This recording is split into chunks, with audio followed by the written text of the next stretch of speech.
You're listening to the Wedding Biz Network, the voice of the creative entrepreneur.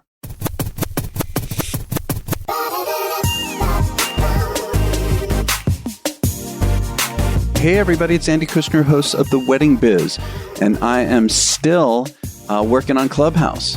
If you haven't heard of it yet, check out last week's episodes, or if you've heard of it and are kind of new and want to get better at it, on Monday of last week, we talked all about the ins and outs of Clubhouse with Jen Vasquez and Morgan Childs. And then on Wednesday, we talked about finding your voice on Clubhouse and how to be a great moderator on it with Donna Bowling, one of the best moderators I've heard thus far. So both of those were really good insights into using Clubhouse. So today's guest is Arun Bablani. He is the founder of Vivaah Weddings, a premier wedding planning and management company operating globally for destination weddings with offices in the UAE.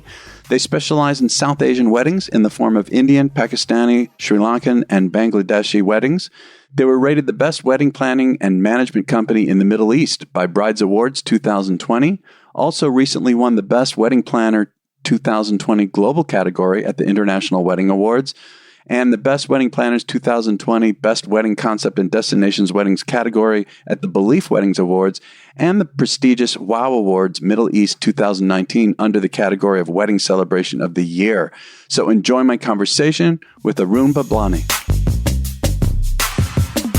Hey, Arun, it is so nice to have you on the show. This is amazing. We're on opposite sides of the world at this time. Absolutely. Thank you so much for having me, Andy. I've been looking forward to this since we first got into conversation. Yeah, and I understand this is your first podcast. I am honored. That is absolutely true. Me too. Thank you so much for having me. Yeah. So Arun, I'm wondering when all of this started for you, like during your childhood as you were growing up. Were you at that time, did you have any thoughts about this, this particular industry, any love of design, planning, anything, even as a young child? Were you exposed to it in any way? I'm kind of wondering how you came into this. Sure. No, I was. Even when I didn't know what it was, I do. Even when I was really young at school, I used to organize plays and I used to organize class parties and I used to do things for college. I even remember when I was really young, I think it was when I was, 11 or 12 years old, my school principal was really happy with one of the events that I'd organized for the class, and the teachers were really impressed. And he came to me and he said, I think you should consider being a event planner when you grow up. And at that point in time, I didn't even know what an event planner was, but I went home and told my parents and they all had a good laugh. And I'm like, I don't know, maybe this is the future, but I'm too young to think about it. So we brushed it under the carpet and just forgot about it until that's what I decided to do. And since I was young, this is what I was doing. I started working at the age of 14 to support the family. So I started very young, and I used to do events as a freelancer under other event management companies, and then started working as a event manager for a company, and eventually grew to become the event director of that company. And then I started handling a bit of PR for them as well. So I was director for PR and events. That was a real estate company. I think that is almost, I would say, 16 years ago. It's so interesting, Arun, how there are so many people who've been on the show who, same as you, as a young child, before they even knew that there was such a thing as event planning, event producing, event designing, people who just simply did it in their lives from a young age. It's just so fascinating to me how the passion for it can manifest so early, and then here you are doing this so successfully for your career. It's just interesting how that keeps coming up in this show. That's so interesting. Actually, I have spoken to various other wedding planners who are peers and friends of mine from all over the world. And in some way or the other, they have been a part of the events business at a very early age. But I guess it's just something that comes innate, it's just something that you don't learn. There are opportunities now to go to college and learn and get an event management diploma or a degree. But when we started off, we just learned from mistakes. And it was quite interesting. But one of the hardest parts of this is taking that leap, from working for someone else, working for another company to actually start your own company. How long ago did you do that? Well, I started Viva Weddings in 2012, so it's been 9 years. But I was always entrepreneurial, Andy. I always wanted to make that extra buck, even when I was really young. I would buy things and sell them off to people and make money out of it for my pocket money. I didn't come from a very wealthy family. I came from very humble beginnings, and I was doing really well for myself as an employee, and only tell myself one day that if I did this for myself, I'd do better. I'd be financially better off. At first, that was the thought process, but it took a lot when you start your own business because being a good employee and being a great entrepreneur are two separate things. What was the first step you took, Arun? I know there's a lot of people listening, who want to take it to the next level. And even someone like myself who did this long ago, I'm always fascinated by the courage, and what it took to take that leap off the cliff. What was that like for you to make that switch over? I'm always of the opinion that anything worth having does not come easy, Andy. So it was just a decision that I had to make, and I knew I had to make it at an early stage because I wasn't married. Financially, I was okay because I was working for several years, so I had a certain amount of saving in the bank, and then I made a decision based on that risk that if I lose everything and have to start from scratch, I'm willing to do that. So that courage is extremely important. And then when you realize that you have nowhere but forward to move, that's what you do. You take small steps. The success, the mantra of success is not just hard work. There's a lot of things that have to be aligned in order for you to be successful. What would you say are a couple of the biggest parts that have to align in order to do that?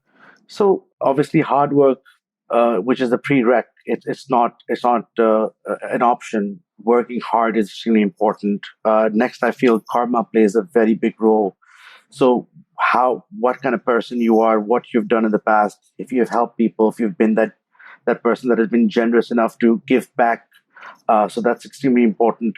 Opportunity plays a big role. So, when they say you're in the right place at the right time, that plays a Yes. massive role. Yeah. If it was just about the hard work, your average laborer lifting bricks would be a millionaire as well. Right. In many ways, people also say religion or spirituality plays a big role.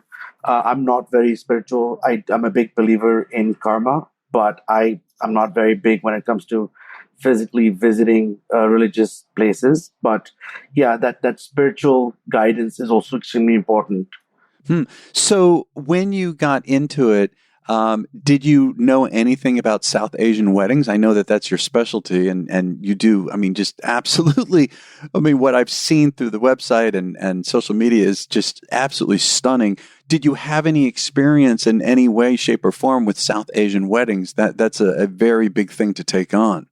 No, absolutely, and so I was always into events. So I did corporate events, I did social events, birthday parties, personally to with friends and family, and then I started doing brand activations for big brands like Unilever and Nestle and Louis Vuitton and General Mills, and companies like FMCG companies and luxury companies like Mercedes and BMW. And then I moved on to doing exhibitions. So I've basically been doing multiple events. And then eventually I saw the trend of destination weddings coming up, which was almost, like I said, 11 years ago when I first started in 2012.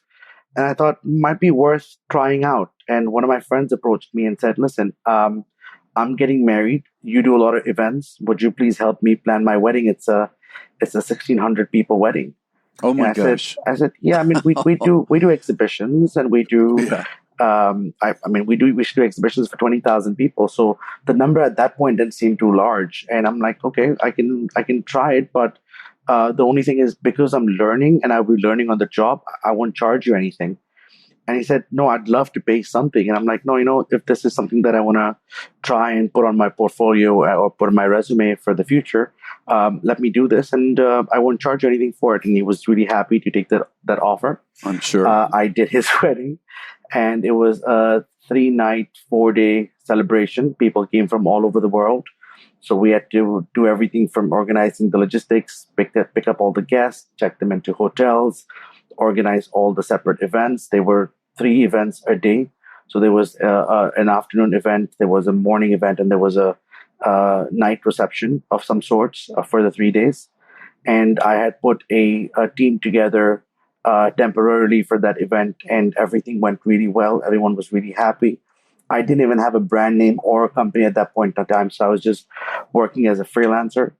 And I then realized that this is the way forward. I quite enjoyed this, and I enjoyed the fame, and I enjoyed the success and the praises that I received from everyone. And then I decided to go ahead and do this full time. So I set up a company. So, are you able to identify some facets of your personal signature, in words? Could you describe what it is that distinguishes you in terms of how you plan, produce, manage South Asian weddings? I mean, Andy, it's so difficult to put this in words, but because we do bespoke weddings, it's very different for each family. And a wedding planner, especially a South Asian wedding planner, is just not a wedding planner. We play a role of a accountant, a family man, a therapist, a operations executive, a part of their family. So so much goes into organizing a wedding. And when it comes to larger weddings, there's a lot of travel involved, and most of the weddings we do is destination. So time management also plays a very, very big role in weddings. That's a really good point. Yeah, it's interesting just right now lately as things are starting to ramp up again. I've got so much going on, and if I am not just really managing my time, I mean, really super organized, I feel completely overwhelmed. The only way for me to stay calm and really be able to focus is being just completely organized. I mean, it is all about time management, isn't it? Absolutely, and not just time management with your own time and with your own day, but also a lot of our brides are based out of like New York or some part of Australia or some part of Europe or some part of Asia. Like we're about to do a wedding in the next coming week, where the groom is from Indonesia, so he's 3 hours ahead, and the bride's from Spain, and she's 4 hours behind, and we're here in the Middle East. We're GMT plus four. So just trying to manage those kind of expectations where we're trying to get hold of the bride and get hold of the groom. So either the bride's waking up really early in the morning and we're in the middle of the day, and the groom's already finished this day and it's 11 p.m. And having those kind of Zoom calls is just insane sometimes. I'm sure. So can you tell me what your general process is when you or a team member first meets with a wedding client and taking me through to the event? Just what is your process generally like? How is it that you get the information that you need? What kind of information do you need to get? How do you go through this? Sure. So when it comes to it, I mean, it all depends where the family is from. Sometimes the family is based here in the Middle East. If they're in Dubai, it's very convenient. We go and meet them. We understand what their requirements are. We understand the couple. We understand what they're looking for. Sometimes bride and grooms come to us when they know them and have a destination or a location in mind. Now, we then, once they sign us on, we then chalk out all the locations that they could potentially like based on what their tastes are, what their budgets are in terms of the destination, how far they want to travel out. And then we fly out to all those destinations and show them the specific properties that we have in mind. And this is, I mean, it could be anywhere from a 3 month to a year and a half process. And then bit by bit, we get all the elements of the wedding taken care of, from venue hunting to menu designing to getting your other vendors on board, like your photographers, your videographers, your designers, your choreographers, your makeup artists, your entertainers, and your DJs. I mean, in any big wedding, there's anywhere between 100 to 150 vendors, and getting all of those takes a while. So that's families from based in here. A lot of the times, a lot of our families are based outside of Dubai. So whether they're regional or they're based, so regional would be Bahrain or Oman or Qatar or Saudi, or if they're based internationally, a lot of our brides originate from London. So we then set up meetings with maybe two or three families, and we fly down to London to sit down with them and understand what their requirements are, what their needs are, and make them understand the entire planning process. And that's how we start the process. And instead of them flying down to Dubai, we then fly down multiple times to London, for example, to make that happen. Because traditionally, Indian weddings or South Asian weddings, just the bride and groom are not involved. Certain times, the entire families are involved. So I could be sitting in a room with two or three members of my team, but 14 other members from Oh the my from the bride gosh. and groom's families, and everybody Yeah. has a say. Yeah, I've heard this about South Asian weddings that with the culture that is common for such a huge group of people. I can't imagine, Arun, what you are dealing with when, I mean, it gets so emotional, doesn't it? I mean, everyone has a different opinion, and I don't know how you manage that with so many people. I guess that's the forte, right? That's why we don't do all sorts of weddings. We only specialize in South Asian weddings. You know what, Andy? Having said that, because I've been saying this exact line for the last 9 years.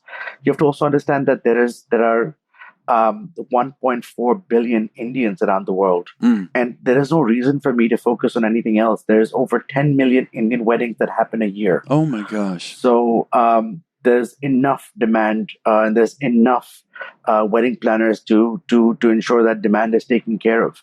So I never had to look into anything different. But having said that, we've decided to sort of expand our horizons when the pandemic hit. And I don't know if you know, but the UAE and Israel were in very bad terms for a little under 50 years. But as of the last year, they've opened their doors and they've decided to leave the water under the bridge and move on and get back to good terms, because of which a lot of Israelis are now coming to Dubai. A lot of Jews are coming to Dubai. And we've recently signed up our first ever Jewish wedding, which is UAE's Oh, wow. first Jewish wedding. Congratulations. That's fantastic. Yeah, that's huge news. So can you tell me a story or two from maybe couple favorite wedding events in terms of how you manifested, what their dreams, desires were into the actual thematic elements, how you came to decide what is visually is what, not the logistics, but more the design element. Can you tell me a story how you did that, how you manifested that, the information you got that then led to a certain way of designing? Absolutely. So, I mean, I'll tell you about our Disneyland Paris wedding, but just to clarify, we are basically wedding planners. So we are a operations agency, basically that director of the movie that puts the whole movie together. So when it comes to design and production and decor elements, we bring in decorators and designers to make that happen. Obviously, we work hand in hand with them. And like yourselves, like entertainment designers and decor designers and outfit designers to then do their bit to ensure that the overall wedding is taken care of. But if I were to give you an example of a wedding, I would talk about our Disneyland Paris wedding, which was the first time Disneyland Paris had hosted a full buyout of Disneyland Paris after 26 years of their existence. And they've seen multiple weddings. I mean, Disney sees a lot of weddings globally, but the weddings they usually see is maybe between 2 to 100 people. They come in and they are part of the entire park and they do their weddings. I'm sure it's very common in the US as well, where people do Disney weddings, isn't it? Right. Yes, that's right. Yeah, so this was the first time when we decided to privatize Euro Disney and have everyone, like 400 people, fly in and have the park exclusive to us, take up an Wow. entire hotel and Oh my gosh. do a wedding there. And it was the first time that a wedding where the French government was involved, the entire Disney team was involved. They had Jeez. sent a task force from I think 4 or 5 Disneys all over the world. So from Disney Tokyo and Disney Orlando and Disney Singapore, they were members that had just come to see how this wedding was being executed because this was a pilot that had never been done before. So that was one of the most challenging weddings I think we had worked on. Because, like I said, this was the first time that Disney was ever hosting a full buyout wedding, a privatized wedding. Incredible. And it was quite interesting because we started almost 9 months before, which is in normal terms enough time to organize a beautiful large wedding. But in this case, even if I had 3 years, it would have not been enough because pretty much the entire team worked day and night to ensure that this wedding was executed to perfection because there were so many moving pieces. Disney had never done anything like this before, so they didn't know how a destination Indian wedding is managed or what goes into it, what are the requirements. I remember when on our first meeting, we said, "Oh, so our caterer will bring in the food," and they said, "Caterer? We didn't discuss caterers." I'm like, How do you intend to get the Indian food in? Yeah. Are you gonna cook the food?" And they said, "No, we don't have Indian food. We're in France." I said, "Okay, then I'll have to bring a caterer, either from somewhere from Paris or some part of France, or maybe from somewhere else. But that's something that you need to allow us and give us a big kitchen and let the team work there. We'll need a space for at least 70 people, and they'll be catering for the wedding." And just to get permissions for that, I think it took almost 3 months, Oh and my gosh. over 150 people had to give authorization in Yeah. order for just that to happen, Incredible. which is something that we take for granted at all times when we go to any destination and want to bring in caterers. They're like, "Yeah, sure, bring in your caterers, do your thing. It's your venue." But when it came to Disney, there was so much red tape, so much information had to be passed on. Everything from what kind of food is coming in, where does it come from, what is the origin, what are you serving it on, what is the material, all of those things. Wow. I want to be sure you know the wonderful news of our latest show, Stop and Smell the Roses, with acclaimed lifestyle and event design expert Preston Bailey. Not only will he share the secrets, tools, and technologies behind his extraordinary ability to create a theatrical environment out of any space, you will also discover more about the man behind the magic. Preston will reveal how his focus on personal growth has been the root of his professional success, and you'll have the opportunity for him to answer your questions along the way. Plus, Preston will be inviting onto the show many of the star celebrities he has worked with in the past, so you don't want to miss a single episode. We also have another great show on the Wedding Biz Network, The Business of Being Creative, with host Sean Lowe. Since debuting last May, his show has really taken off, and he's continuing to bring you the creative business advice he's shared with accomplished industry notables. Be sure to take advantage of Sean's talkback opportunity by recording questions and comments from right there in each episode's show notes. So, if you are a creative who is turning your craft into a business or want to take it to another level, head to theweddingbiznetwork.com and take a listen to Stop and Smell the Roses with Preston Bailey and The Business of Being Creative with Sean Lowe. That's theweddingbiznetwork.com. I also want to ask Arun, I understand that with South Asian weddings, there are more and more interracial weddings going on, especially the past handful of years, and that's becoming more common. Is that true? Do you see that? And I would assume that makes it far more complex. I mean, it makes it far more interesting because we get to learn so much. And yes, absolutely, Andy. We've been seeing for the last 5 or 6 years a lot of interracial marriages. We see a lot of different nationalities getting together. We see a lot of different religions getting together. When it comes to India, just for an example, south of India and north of India could be two separate countries altogether. So a South Indian getting married to a North Indian is like a Egyptian getting married to an Australian. Like it's the themes, the concepts, the traditions, the cultures, the religions are so different. So we've been seeing a lot of this over the years. We've done multiple weddings, cross-cultural weddings, or fusion weddings, and these kind of weddings that we really enjoy because we get to learn so much about the different cultures and traditions, and we get to infuse the food and the cultures. There could be a Hindu getting married to a Muslim or a Christian getting married to a Muslim. We've done weddings where we've had a British groom and a Indian bride, or a Australian groom and an Indian bride, or we've done Egyptian grooms and Indian brides, or British bride and an Indian groom. It's so much fun because we get to then show them a side of both the families, because the British family has never been introduced to the Indian cultures, and the Indians don't know much about the British wedding culture. So it's a fun amalgamation of different cultures and traditions and religions, and it's so much fun. Also, Arun, as I listen to all of this that you talk about, I mean, anyone in a planning position in this industry, obviously it's very complicated. There's a lot of moving parts to it. Given that so much of what you do, because it's the nature of South Asian weddings, it's multi-day, very large. There's so much going on. How do you integrate the business aspect, the running a business with something so complex, with the creative side. I mean, I understand you bring in others on your team to handle design and things like that, but still you have to have a handle overall on the creative aspect of it. This is a creative, kind of an industry. How do you personally integrate the two, the business and the art? Andy, I think the credit here goes to my team. We have very diversified team that handle various aspects of the wedding. So we have internally, we have the admin and we have the accounts that take care of things and they don't leave the office.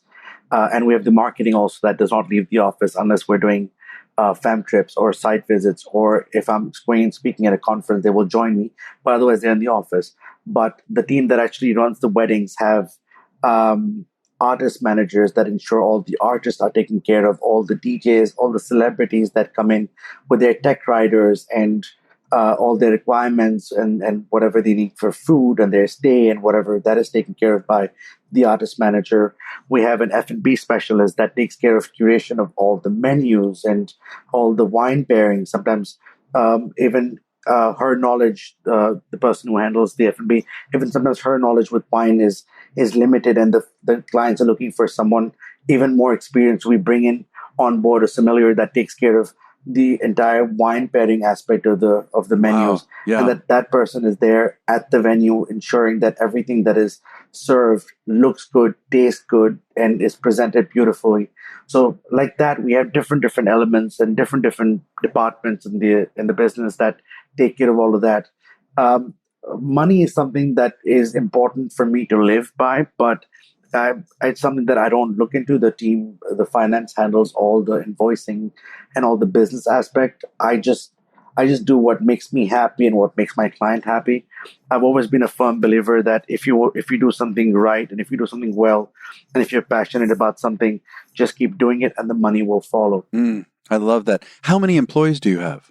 It's a very hard question to answer as well, Andy, because it's a very sad situation with the pandemic at this point. Until 2020 beginning, we had a team of 14, almost 16 actually, and including myself. And because of the pandemic, we held on to all our team members until July of 2020, and then we had to let a lot of people go because we had to cut costs. We had to. Sure. We had to reduce the number of employees. We had 3 or 4 warehouses where we had a lot of stuff. We had to renegotiate our contracts with our rents. And then we went down to a team of 6 and then 4 because for 8 months we did no work. That's right. Sure. And then we started doing weddings again in October. So we started ramping up our teams and bringing our people back. Currently, we sit at 9 people. But that's wonderful that it's starting, out for all of us, starting to come back. So you're probably going to end up ramping back up eventually to the same number, I imagine. Absolutely. Given the current scenario and how the leadership and the royals have handled UAE, we should be vaccinated. The whole country should be vaccinated by the end of June, July. Yes. And we'll basically open our doors to everybody to come and do weddings. Unfortunately, June and July is super hot in Dubai. I know you guys do Fahrenheit, but in degrees Celsius, it goes up to almost 50 sometimes, which is, I think, super, super hot. I mean, granted, we're in the desert, so weddings won't happen in the second and third quarter. But given the situation, I think we're going to see a lot of weddings in the fourth quarter of the year.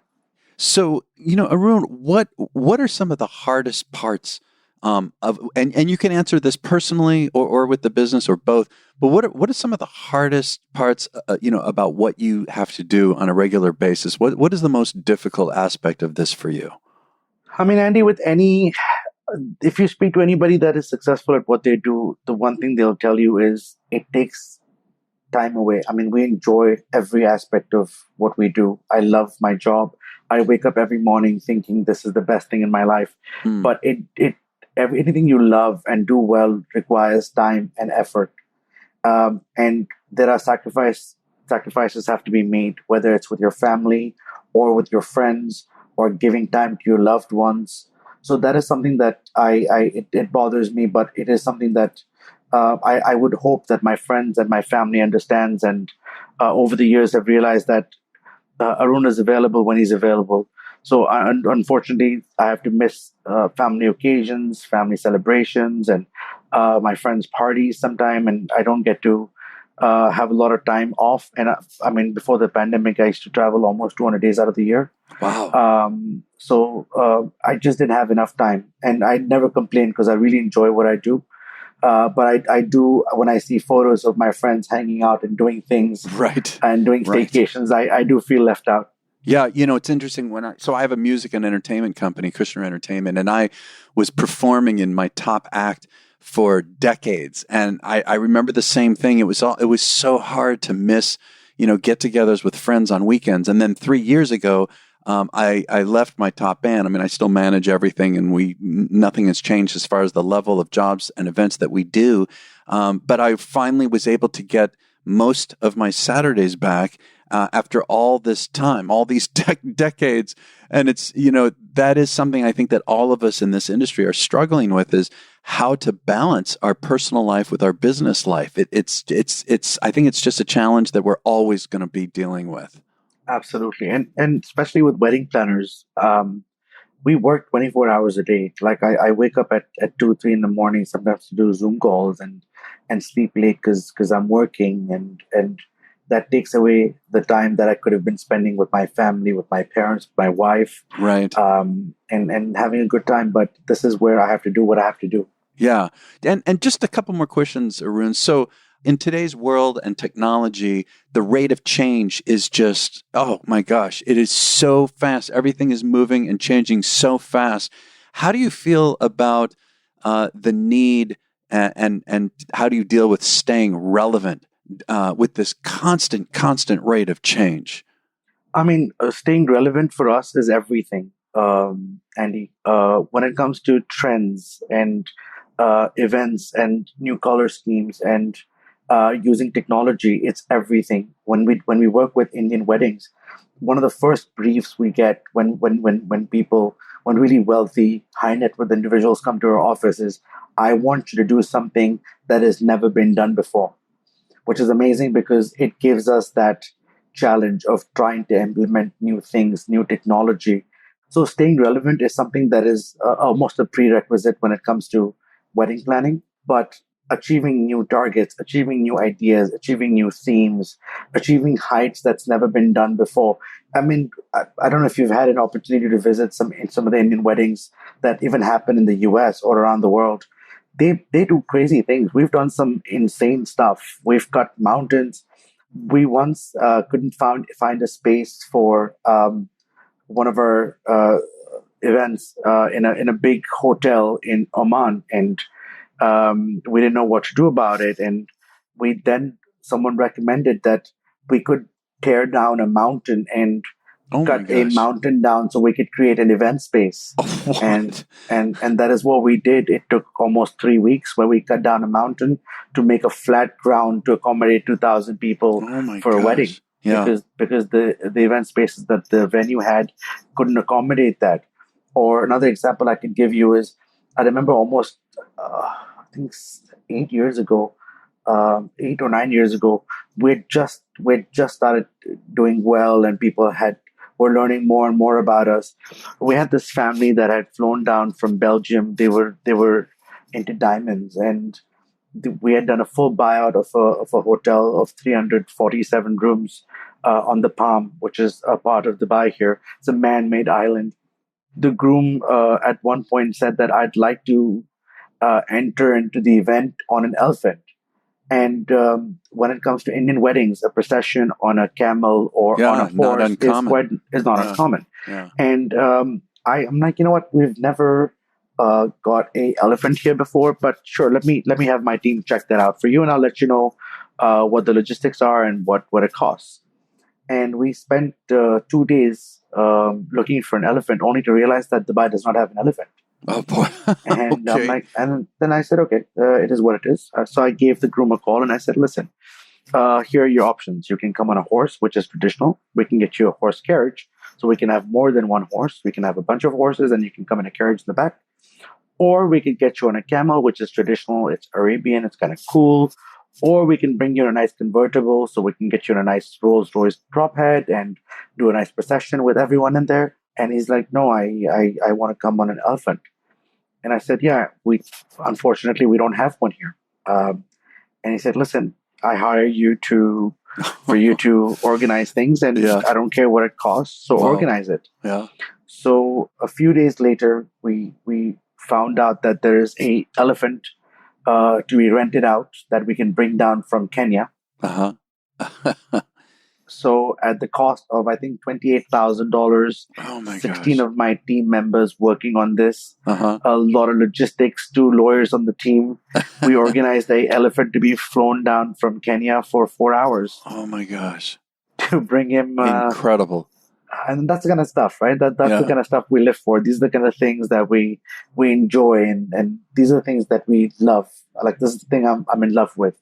I can give you another fun instance as well. I remember I was doing a wedding in Barcelona, and I got a call from a British lady, and she said, hi, my name is so-and-so. My boss wants to get married in Dubai, and are you in Dubai? I said, yeah, I normally live in Dubai, but I'm currently traveling. So if that's okay, let's get in touch when I'm in Dubai.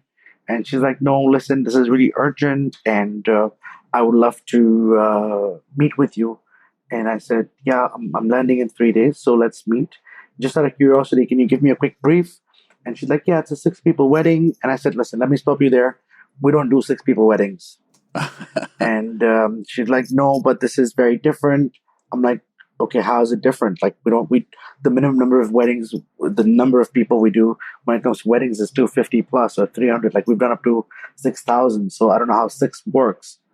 And then I'm like, who are these 6 people? And she's like, yeah, it's the bride, it's the groom, it's their 3 children, and the nanny. I'm like, is this a joke? Like, what are you thinking? Like, why do you want to call me for a 6-people wedding? And then she's like, listen, I can't explain much, but please send me your tickets, and I will come and see you at the airport when you land. And I was like, wow, she's really desperate. I don't know what's going on here. And she came to meet me at the airport. I remember landing at 6:45 a.m. and there she was waiting right outside the airport. And I sat down with her for a quick cup of coffee, only to realize that there is a gentleman that lives here. Obviously, he's super wealthy, and he gets married to his wife every year in a different style. He's done the whole Vegas thing. Incredible. He's gone to Italy and done an Italian-style wedding. He's done an Arab-style wedding. And now this gentleman had told his assistant that he needs to get married the Indian style. And they called us and they said, this is what it is. And I said, listen, we don't do 6-people weddings. And she's like, listen, his budgets are open. If this is any kind of motivation for you, it doesn't matter what it costs. It doesn't matter what you charge, but he wants to get this done. And believe it or not, Andy, we did it. We did a 6-people wedding. We took up an entire venue. We had the whole procession. We had multiple dancers and artists. We had a Hindu priest who did the whole ceremony with a nice altar and a reception with 3-star Michelin chef serving dinner to the family. And we did a really, really high-end 6-people wedding. Incredible. That's a great story. Wow. Well, last question. If you, Arun, if you were giving a master class to, let's say, an already experienced South Asian Indian planner, what is the main highlight? What is the main thing you would focus on, and the advice that you would give somebody who wants to get up to your level? The one thing I always talk about is passion, is dedication, is the fact that don't ever go after the money. If money is what you're going after, don't be in this profession, because no matter how much money you pay a wedding planner, the amount of time and effort that wedding planner puts into the business is never going to equal to the money that is paid to him or her. So you have to be super passionate about what you do. There's something within you that lets you wake up at 4 a.m. with a smile and still do that Zoom call. Or like even now when I do my Zoom calls, I put on my suit, even though I don't get to step out much when I'm going to travel much, and I don't get to step out much. But even when I do Zoom calls now, I put on my suit, I put on my cologne, and I wear my shoes, and I sit down with my ring light and I do my calls. And every single day I wake up in the morning, I'm happy to do that. So I guess being passionate about this business is extremely important. Don't look at it in terms of a business because you'll never be successful. So keep doing what you're doing, but work extremely hard at it. But it has to come from within. It's something that you work from the heart. It's not, you can never work with your brain. I love that. Well, Arun, this has been such a pleasure getting to know you and to learn about how you run your business. And thank you so much for your time. Pleasure is mine, Andy. Thank you so much for having me over. And hopefully I look to meet you in person someday. Absolutely. Thank you for listening to my conversation with Arun Bablani. Be sure to check out his website, which is vivaahweddings.com. That's Vivaah weddings.com. Social media handle is Weddings by Viva. You can catch all of this in the show notes at our website of theweddingbiz.com. And be sure to tune in this Wednesday for a revisit of a popular interview. And then next week, we have Holly Chappell, owner and president of Holly Chappell Flowers. And we'll catch you next week on The Wedding Biz.